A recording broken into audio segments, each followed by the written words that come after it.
ನಮಸ್ತೆ. ಬೆಳಕು ನಕ್ಷತ್ರ ವ್ಲಾಗ್ಗೆ ಸ್ವಾಗತ. ಒಂದೇ ಒಂದು ಸಾಮಗ್ರಿಯಿಂದ ಈ ರೈಸ್ ದುಪ್ಪಟ್ಟು ರುಚಿ ಹೆಚ್ಚು ಮಾಡುವಂತಹ ಒಂದು ರೆಸಿಪಿನ ರೆಡಿ ಮಾಡ್ಕೋತಾ ಇದ್ದೀನಿ. ಹಾಗೆ ನಿಮ್ಮ ಜೊತೆ ಶೇರ್ ಮಾಡ್ಕೋತಾ ಇದ್ದೀನಿ ಅಂತಲೇ ಅನ್ಬೋದು.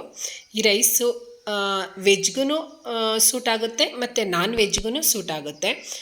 ನಾನ್ ವೆಜ್ಜಲ್ಲಿ ಅಂತ ಅಂದರೆ mutton sambar, chicken sambar, chicken curry ಮತ್ತು ಮಟನ್ ಕರಿ, ಚಾಪ್ಸು ಇವಕ್ಕೆಲ್ಲ ಈ ರೈಸ್ ಸೂಟ್ ಆಗುತ್ತೆ. ಮತ್ತು ವೆಜ್ ಅಂತ ಬಂದರೆ ಬಟಾಣಿ ಆಲೂಗೆಡ್ಡೆ ಹಾಕಿರೋ ಕುರ್ಮಾ ಮತ್ತು ಫುಲ್ ಎಲ್ಲ ವೆಜಿಟೇಬಲ್ ಮಿಕ್ಸ್ ಮಾಡ್ಕೊಂಡಿರುವಂತಹ ಒಂದು ಗ್ರೇವಿ, ಅದಕ್ಕೆಲ್ಲ ಚೆನ್ನಾಗಿ ಸೂಟ್ ಆಗುತ್ತೆ. ಮಾತ್ರ ಬಟಾಣಿ ಮತ್ತು ಆಲೂಗೆಡ್ಡೆ ಕುರ್ಮಾಗಂತೂ ತುಂಬಾ ಚೆನ್ನಾಗಿರುತ್ತೆ. ಮತ್ತು ಈ ಸೈಡು ನಾನ್ ವೆಜ್ ಅಂತ ಬಂದರೆ ಮಟನ್ ಸಾಂಬಾರು ಮತ್ತು ನಾಟಿ ಕೋಳಿ ಸಾಂಬಾರ್ಗಂತೂ ತುಂಬಾ ಚೆನ್ನಾಗಿರುತ್ತೆ ಅಂತ ಅನ್ಬೋದು. ಆದರೆ ಒಂದೇ ಒಂದು ಸಾಮಗ್ರಿಯಿಂದ ಈ ಡಬಲ್ ಆಗುತ್ತೆ ರುಚಿ ಅಂತಲೇ ಅನ್ಬೋದು. ಇದಂತೂ ಚಿಕ್ಕ ಮಕ್ಳಿಗೂ ತುಂಬಾ ಇಷ್ಟ ಆಗುತ್ತೆ ಅಂತ ಅನ್ಬೋದು. ಏಕೆಂದರೆ ಇದರಲ್ಲಿ ಅಷ್ಟು ಖಾರ ಇಲ್ಲದೆ ಇರೋ ಅಂಶ ಇರೋದ್ರಿಂದ ಹಾಗಾಗಿ ಚಿಕ್ಕ ಮಕ್ಕಳಿಗೆ ತುಂಬಾ ಇಷ್ಟ ಆಗುತ್ತೆ. ಅವ್ರಿಗಂತೂ ಈ ಚಿತ್ರಾನ್ನ ಈ ಥರ ಪ್ಲೈನ್ ರೈಸ್ಗಳು ತುಂಬಾ ಇಷ್ಟ ಆಗುತ್ತೆ. ಒಟ್ಟಿನಲ್ಲಿ ಈ ತುಪ್ಪ ಮತ್ತು ಗೋಡಂಬಿ ಎಲ್ಲ ಹಾಕಿರೋದ್ರಿಂದ ಮಕ್ಳಿಗೆ ತುಂಬಾ ಇಷ್ಟ ಆಗುತ್ತೆ ಅಂತ ಅನ್ಬೋದು. ದೊಡ್ಡೋರಿಂದ ಹಿಡಿದು ಚಿಕ್ಕ ಮಕ್ಳವರೆಗೂ ತುಂಬಾ ಇಷ್ಟ ಆಗುತ್ತೆ. ನಂತರ ಇದನ್ನು ಯಾವ ರೀತಿ ಮಾಡೋದು ಅನ್ನೋದನ್ನು ನೋಡ್ಕೊಂಡು ಬರೋಣ ಬನ್ನಿ. ಮತ್ತು ಯಾವ ಸಾಮಗ್ರಿಯಿಂದ ದುಪ್ಪಟ್ಟು ರುಚಿ ಹೆಚ್ಚಾಗುತ್ತೆ ಅನ್ನೋದನ್ನು ವಿಡಿಯೋಸ್ನ ಕೊನೆವರೆಗೂ ನೋಡಿ. ಮೊದಲನೇದಾಗಿ ನಾನಿಲ್ಲಿ ಒಂದು ಪಾತ್ರೆ ತೊಗೊಂಡಿದ್ದೀನಿ, ಮಣ್ಣಿನ ಪಾತ್ರೆ ತೊಗೊಂಡಿದ್ದೀನಿ. ಈ ಮಣ್ಣಿನ ಪಾತ್ರೆಯಲ್ಲಿ ಈ ಬಿರಿಯಾನಿ ಮತ್ತು ತರಕಾರಿ ಪಲಾವು ಎಲ್ಲ ಮಾಡೋದ್ರಿಂದ ತುಂಬಾ ಟೇಸ್ಟ್ ಚೆನ್ನಾಗಿರುತ್ತೆ ಅಂತ ಅನ್ಬೋದು. ಬೇಕಾದ್ರೆ ನೀವೂ ಟ್ರೈ ಮಾಡಿ ನೋಡಿ, ತುಂಬಾ ಚೆನ್ನಾಗಿರುತ್ತೆ. ಒಟ್ಟಿನಲ್ಲಿ ಅಕಸ್ಮಾತ್ ನಿಮ್ಮ ಮನೇಲಿ ಮಣ್ಣಿನ ಪಾತ್ರೆ ಇಲ್ಲ ಅಂತ ಅಂದರೆ ಮಾಮೂಲಿ ಪಾತ್ರೆನಲ್ಲೇ ಮಾಡ್ಕೊಳ್ಳಿ. ನಾನಿವಾಗ 1 ಸ್ಪೂನ್ ಎಣ್ಣೆ, 1 ಸ್ಪೂನ್ ತುಪ್ಪ ತೊಗೊಂಡಿದ್ದೀನಿ. ಯಾಕಂದರೆ ಗೀ ರೈಸ್ಗೆ ತುಪ್ಪ ಇದ್ದರೆ ತುಂಬಾ ಚೆನ್ನಾಗಿರುತ್ತೆ. ನಂತರ ಒಂದು 4ರಿಂದ 5 ಮೆಣಸಿನ್ಕಾಯಿ ಹಾಕ್ಕೊಂಡಿದ್ದೀನಿ, ಹಸಿಮೆಣ್ಸಿನ್ಕಾಯಿನ. ಅದು ಸ್ವಲ್ಪ ಬಿಸಿ ಆದ ನಂತರ 1 ಸ್ಪೂನಷ್ಟು ಜೀರಿಗೆ. ಈ ಜೀರಿಗೆ ಘಮ ಅಂತೂ ತುಂಬಾ ಚೆನ್ನಾಗಿರುತ್ತೆ. ಒಟ್ಟಿನಲ್ಲಿ 1 ಸ್ಪೂನ್ ಜೀರಿಗೆ ಹಾಕ್ಕೋಬೇಕಾಗುತ್ತೆ. ಮತ್ತು 1 ಸ್ಪೂನು ಸೋಂಪು ಹಾಕ್ಕೋತಾ ಇದ್ದೀನಿ. ನೀವು ಬೇಕು ಅಂತ ಅಂದರೆ ಚಕ್ಕೆ, ಲವಂಗ ಮತ್ತು ಪಲಾವ್ ಎಲೆನೂ ಹಾಕ್ಕೋಬೋದು. ಗ್ಯಾಸ್ಟ್ರಿಕ್ ಸಮಸ್ಯೆ ಇರೋರು ಅದನ್ನು ಸ್ವಲ್ಪ ಅವಾಯ್ಡ್ ಮಾಡಿದ್ರೆ ತುಂಬಾ ಒಳ್ಳೆಯದು. ನಾನಿವತ್ತು ಅದನ್ನು ಸ್ಕಿಪ್ ಮಾಡ್ಕೋತಾ ಇದ್ದೀನಿ. ನಂತರ ಇಲ್ಲಿ ಒಂದು 2 ಸ್ಪೂನಷ್ಟು ಗೋಡಂಬಿ ಹಾಕ್ಕೋತಾ ಇದ್ದೀನಿ. ಗೋಡಂಬಿ ತುಂಬಾ ಚೆನ್ನಾಗಿರುತ್ತೆ ಈ ಬಾತ್ಗಾಗಲಿ ಅಥವಾ ಚಿಕನ್ ಬಿರಿಯಾನಿಗೂ ಗೋಡಂಬಿ ತುಂಬಾ ಚೆನ್ನಾಗಿರುತ್ತೆ ಅಂತ ಅನ್ಬೋದು. ಈಗ ನಾನು ಈ ರೈಸ್ಗೆ ಗೋಡಂಬಿ ಹಾಕ್ಕೋತಾ ಇದ್ದೀನಿ. ಆ ಗೋಡಂಬಿ ಸ್ವಲ್ಪ ಅಂದರೆ ಫುಲ್ ಗೋಲ್ಡನ್ ಕಲರ್ ಬರೋ ಅವಶ್ಯಕತೆ ಇಲ್ಲ, ಸ್ವಲ್ಪ ಲೈಟಾಗಿ ಕಲರ್ ಚೇಂಜ್ ಆದರೆ ಸಾಕಾಗುತ್ತೆ. ಈಗ ಸ್ವಲ್ಪ ನೀಟಾಗಿ ಮಿಕ್ಸ್ ಮಾಡ್ಕೋಬೇಕಾಗುತ್ತೆ. ನಾವು ಇದನ್ನು ಕುಕ್ಕರ್ನಲ್ಲೂ ಮಾಡ್ಕೋಬೋದು. ಕುಕ್ಕರ್ನಲ್ಲಿ ಅಂತ ಅಂದರೆ ತೀರಾ ಏನಾದರೂ ಅರ್ಜೆಂಟ್ ಕೆಲಸ ಇದೆ ಅಂತ ಅಂದರೆ ಕುಕ್ಕರಲ್ಲಿ ಕೂಗಿಸ್ಕೊಳ್ಳಿ. ಈ ಕುಕ್ಕರಲ್ಲಿ ಕೂಗಿಸ್ಕೊಳ್ಳೋದ್ಕಿಂತ ಹಾಗೆ ಪಾತ್ರೆಯಲ್ಲಿ ಮಾಡೋದ್ರಿಂದ ತುಂಬಾ ಚೆನ್ನಾಗಿರುತ್ತೆ, ಟೇಸ್ಟೂ ತುಂಬಾ ಚೆನ್ನಾಗಿರುತ್ತೆ. ಮತ್ತು ಮಡಿಕೆದ್ರಲ್ಲಿ ಮಾಡೋದ್ರಿಂದಂತೂ ತುಂಬಾ ಚೆನ್ನಾಗಿರುತ್ತೆ ಟೇಸ್ಟ್ ಅಂತ ಅನ್ಬೋದು. ನಂತರ ಈಗ ನಾನು 1.5 ಸ್ಪೂನಷ್ಟು ಸ್ವಲ್ಪ ಶುಂಠಿ ಮತ್ತು ಬೆಳ್ಳುಳ್ಳಿ ಜಜ್ಜಿ ಹಾಕ್ಕೋತಾ ಇದ್ದೀನಿ. ಆ ಶುಂಠಿ ಬೆಳ್ಳುಳ್ಳಿ ಹಾಕಿದ ತಕ್ಷಣ ಆ ತುಪ್ಪದ್ದು ಮಿಕ್ಸ್ಗೂ ಅದಕ್ಕೂ ತುಂಬಾ ಚೆನ್ನಾಗಿತ್ತು ಅಂತಲೇ ಅನ್ಬೋದು. ಆ ಶುಂಠಿ ಬೆಳ್ಳುಳ್ಳಿ ಹಾಕಿದ ಮೇಲೇ ಆ ಘಮ ಇದೆಯಲ್ಲ, ಅದು ತುಂಬಾ ಚೆನ್ನಾಗಿ ಫ್ಲೇವರ್ ಬರುತ್ತೆ ಅಂತ ಅನ್ಬೋದು. ಯಾಕಂದರೆ ಈ ರೈಸ್ಗೆ ಶುಂಠಿ ಬೆಳ್ಳುಳ್ಳಿ ಪೇಸ್ಟ್ ಹಾಕಲೇಬೇಕು ಒಟ್ಟಿನಲ್ಲಿ. ಮತ್ತು ಜೀರಿಗೆನೂ ಆ್ಯಡ್ ಮಾಡ್ಕೋಬೇಕು. ನಂತರ ಈಗ ನಾನು ಸಣ್ಣ ಗಾತ್ರದ 2 ಈರುಳ್ಳಿನ ಸಣ್ಣದಾಗಿ ಉದ್ದುದ್ದವಾಗಿ ಕಟ್ ಮಾಡಿಟ್ಕೊಂಡಿದ್ದೆ. ಆ ಈರುಳ್ಳಿ ಹಾಕ್ಕೋತಾ ಇದ್ದೀನಿ.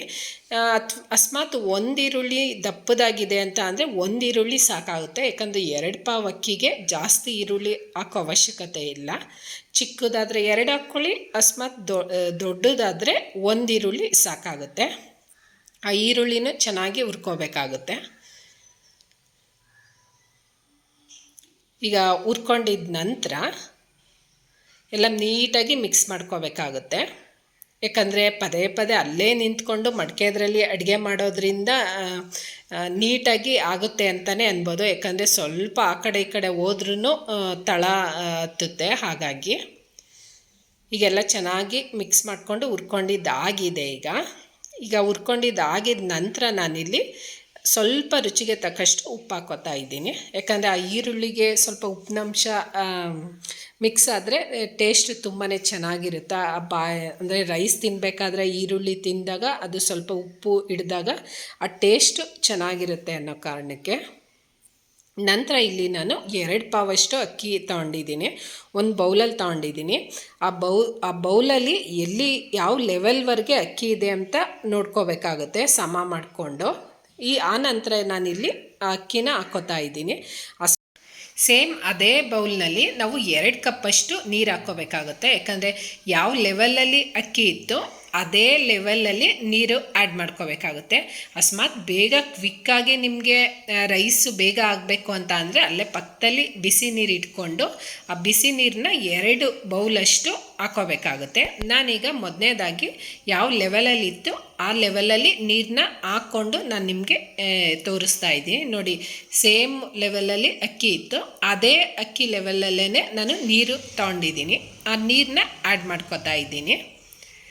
ನಿಮಗೆ ಏನಾದ್ರೂ ಉಡುಡಿಯಾಗಿ ಬೇಕು ಅಂತ ಅಂದರೆ ಈಗ ಬೌಲಲ್ಲಿ 2 ಬೌಲಷ್ಟು ನೀರು ಹಾಕ್ಕೋಬೇಕಾಗುತ್ತೆ. ನೀವು 1/4 ನೀರು ಹಾಕ್ಕೊಂಡ್ರೆ ಅನ್ನ ಉಡುಡಿಯಾಗಿ ಬರುತ್ತೆ ಅಂತಲೇ ಅನ್ಬೋದು.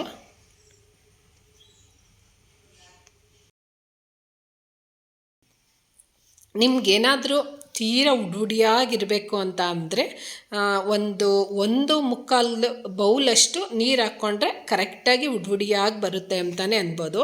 ಈ ರೀತಿ ಮಾಡ್ಕೊಳ್ಳೋದ್ರಿಂದ ಪರ್ಫೆಕ್ಟಾಗಿ ಈ ಬಾತ್ ಆಗಲಿ, ಬಿರಿಯಾನಿ ಆಗಲಿ ಅಥವಾ ಈ ಥರ ರೈಸ್ ಆಗಲಿ ತುಂಬಾ ಚೆನ್ನಾಗಿ ಬರುತ್ತೆ. ನಂತರ ಇದಕ್ಕೆ ಮೇಯ್ನಾಗಿ ದುಪ್ಪಟ್ಟು ರುಚಿ ಹೆಚ್ಚು ಮಾಡುವಂತಹ ಸಾಮಗ್ರಿ ಅಂದರೆ ಇದೇನೆ. 2 ಸ್ಪೂನಷ್ಟು ಕಾಯಿ ಎಲ್ಲರ ಮನೆಯಲ್ಲೂ ತುರಿದು ರುಬ್ಬಿ ಇಟ್ಕೊಂಡಿರ್ತೀವಿ, ಫ್ರಿಜ್ನಲ್ಲಿ ಇಟ್ಕೊಂಡಿರ್ತೀವಿ. ಅದೊಂದು 2 ಸ್ಪೂನಷ್ಟು ಹಾಕ್ಕೊಂಡ್ರೆ ಅದು ರುಚಿನೂ ಹೆಚ್ಚು ಮಾಡುತ್ತೆ ಮತ್ತು ಕಲ್ಲರೂ ವೈಟಾಗಿ ಬರುತ್ತೆ ಅಂತಲೇ ಅನ್ಬೋದು. ನಾನು ಯಾವಾಗಲೂ ಈ ಥರ ರೈಸ್ ಮಾಡಬೇಕಾದ್ರೆ ಅಂದರೆ ತೆಂಗಿನಕಾಯಿನ ಹಾಕ್ತೀನಿ 2 ಸ್ಪೂನಷ್ಟು. ಅಥವಾ ನೀವು ಫುಲ್ ಕಾಯಿ ಹಾಕ್ತಾ ಹೋದ್ರೂ ಅದ್ರ ನೀರಾದ್ರೂ ಅಂದರೆ ಹಾಲಾದ್ರೂ ಹಾಕಿ ಮಾಡ್ಕೋಬೋದು, ತುಂಬಾ ಚೆನ್ನಾಗಿರುತ್ತೆ ಅಂತಲೇ ಅನ್ಬೋದು. ಈ ಸಾಮಗ್ರಿ ಹಾಕೋದ್ರಿಂದ ಕಲರು ಚೇಂಜ್ ಆಗುತ್ತೆ, ರುಚಿನೇ ಹೆಚ್ಚಾಗುತ್ತೆ ಅಂತ ಅನ್ಬೋದು. ನೋಡಿ, ಈಗ ಕುದಿ ಬಂದಿದೆ. ಈಗ ಇನ್ನೊಂದ್ಸಲ ಎಲ್ಲ ನೀಟಾಗಿ ಮಿಕ್ಸ್ ಮಾಡ್ಕೊತಾ ಇದ್ದೀನಿ. ಈ ರೈಸ್ ಮಾಡಬೇಕಾದ್ರೆ ಸ್ವಲ್ಪ ಇನ್ನೇನು ಪಂಕ್ತಾ ಇದೆ ಅನ್ನೋ ಟೈಮಲ್ಲೇ ಆಫ್ ಮಾಡಿಕೊಂಡು ಒಂದು ಕ್ಯಾಪ್ ಎಲ್ಲ ನೀಟಾಗಿ ಹಾಕ್ಕೊಬಿಟ್ರೆ, ಒಂದು ಲಿಡ್ಡು ಮುಚ್ಕೊಂಡ್ರೆ ನೀಟಾಗಿ ಅದ್ರ ಕಾವ್ನಲ್ಲೇ ನೀಟಾಗಿ ಪಂಗುತ್ತೆ ಅನ್ನ. ಯಾಕಂದರೆ ನಾವು ಫುಲ್ಲು ಪಾತ್ರೆಯಲ್ಲಿ ಪಂಗೋ ಥರ ಇಟ್ಬಿಟ್ರೆ ತಳ ಹತ್ಬಿಡುತ್ತೆ, ಸೀದೋಗೋ ಚಾನ್ಸಸ್ ಇರುತ್ತೆ. ಹಾಗಾಗಿ ಈಗ ವೆಜ್ಗೆ ನಾನ್ ವೆಜ್ಗೆ 2ಕ್ಕೂ ಸೂಟ್ ಆಗೋವಂತಹ ರೆಸಿಪಿ ರೆಡಿಯಾಗಿದೆ ಅಂತಲೇ ಅನ್ಬೋದು. ಈಗ ಒಂದು ಸರ್ವಿಂಗ್ ಬೌಲ್ಗೆ ಸರ್ವ್ ಮಾಡ್ಕೊಳ್ಳೋಣ. ನಿಮಗೂ ಈ ರೆಸಿಪಿ ಏನಾದರೂ ಇಷ್ಟ ಆದರೆ ಟ್ರೈ ಮಾಡಿ, ಮನೆಯಲ್ಲಿ ಟ್ರೈ ಮಾಡಿಬಿಟ್ಟು ಹೇಗಿತ್ತು ಅಂತ ಕಮೆಂಟ್ ಬಾಕ್ಸಲ್ಲಿ ತಿಳಿಸಿ. ಅಕಸ್ಮಾತ್ ಈ ರೆಸಿಪಿ ಇಷ್ಟ ಆಯಿತು ಅಂತ ಅಂದರೆ ಫ್ರೆಂಡ್ ಆ್ಯಂಡ್ ಫ್ಯಾಮಿಲಿಗೂ ಶೇರ್ ಮಾಡಿ.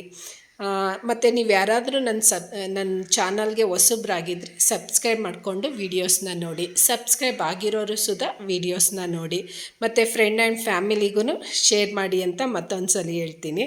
ಮತ್ತು ನಿಮ್ಮ ಸಪೋರ್ಟ್ ಯಾವಾಗಲೂ ಹೀಗೆ ಇರಲಿ. ಮತ್ತು ನಿಮ್ಮ ಕಡೆ ಯಾವ ರೀತಿ ಈ ಗೀ ರೈಸ್ನ ಮಾಡ್ತೀರಾ ಅನ್ನೋದನ್ನು ತಿಳಿಸಿ. ಮತ್ತು ನಾನ್ ವೆಜ್ಜು ವೆಜ್ಗೆ 2ಕ್ಕೂ ಸೂಟ್ ಆಗೋವಂತಹ ರೈಸ್ ಅಂತ ಅನ್ಬೋದು. ಮತ್ತು ಚಿಕ್ಕ ಮಕ್ಕಳು ತುಂಬಾ ಇಷ್ಟಪಡ್ತಾರೆ. Thank you.